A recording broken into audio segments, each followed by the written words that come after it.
Hey there, Mark Walters here. Actually, that's my goat Jerry, and he is giant.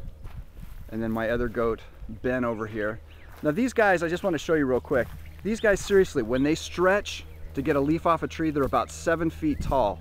But I still refer to them as my little goats because when my girlfriend and I first got them, they were only 10 days old and we had to bottle feed them 4 times a day for 2 months. And you could pick them up in your arm and they were real tiny and everything like that. So even though they're giant now, I refer to them as my little goats, but they're clearly not little goats anymore. Well, listen, in this video, I wanted to share with you some ways that you can be getting leads for your real estate business, both seller leads and buyer leads, because usually at a certain stage of the market, one or the other is really going to help make your business a thriving success. Sometimes it's easy to find buyers, but it's not easy to find sellers. And then other times the market, it's just the opposite. Now, as far as finding buyers, one way that you can be doing that is networking with investors.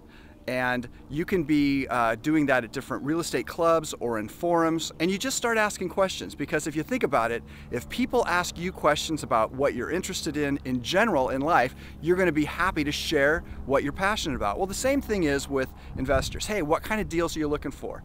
What kind of areas are you looking for these deals in? What type of price ranges are you looking for these deals in? And you can just start asking these type of questions, and then you can put together a basic spreadsheet if you want to, so that you can get their contact information, what their criteria for deals are, and what type of profits they're looking for. Is there a certain bedroom and bath count? Usually it's by the numbers with investors. So once you start putting together a handful of people like that, well, guess what? Your buyer's list has started. And also sometimes your seller's list can start too, because a lot of times these are people that are going to find deals that they need to sell quickly as well. Now, another way that you can go about finding seller leads is by some traditional methods. And I just wanted to share some of these with you. One can be bandit signs, and those are the signs that you see on the side of the road. Now, one thing that you need to be aware of when you're doing these things is, like anything, you need to be testing.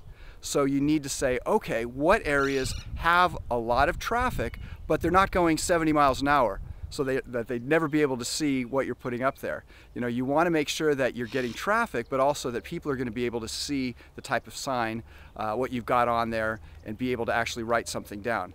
And some people prefer yellow signs with black writing, some prefer white signs with blue writing, others will actually have it handwritten on there so it looks like a one-time thing, because some areas they don't always like the fact that you're putting bandit signs out there. So it's something that you need to be aware of in your area. But if you're targeting certain areas, well, it can be a way that you can be getting in front of people on a regular basis, if it's allowed in your area, and you can go about it that way.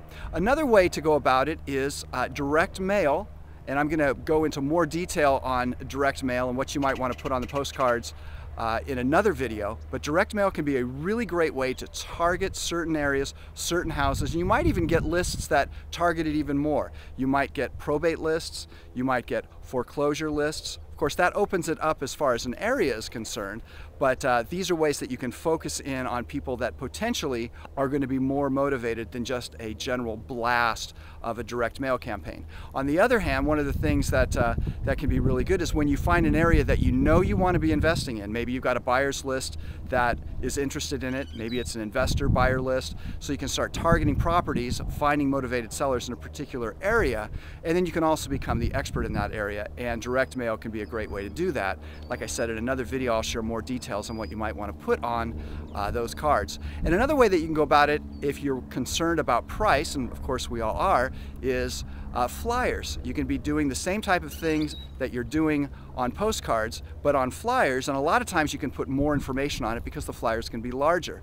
Now, another thing that you need to remember is to not trip over pennies when you're going after dollars. Now, what does that mean?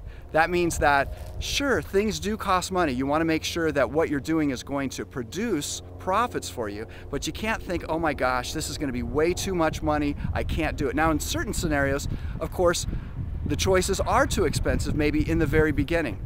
But as you start to get a deal or two based on the marketing that you've done, then you can say, well, okay, it cost me X amount of dollars to send out this mailing. I got 7 leads or I got 5 leads or whatever, and you bought 1 house or 2 houses or 3 houses, or maybe that one deal turned into more deals as the referral machine started and as you started to market the fact that you got a deal or you helped a family or whatever, well then it might be able to create even more deals. Well then as you start to backtrack, you might say, okay, that mailing was definitely worth the money. So it's just important to remember these things. And another way that you can safeguard yourself against expense is just not send out 5,000 postcards. I'm certainly not saying that. You might in the beginning want to send out 100 postcards or 300 or 500 or 1,000 or whatever you can comfortably afford, so that you can start small, you can test it, you can see how the cards are starting to pull and go from there.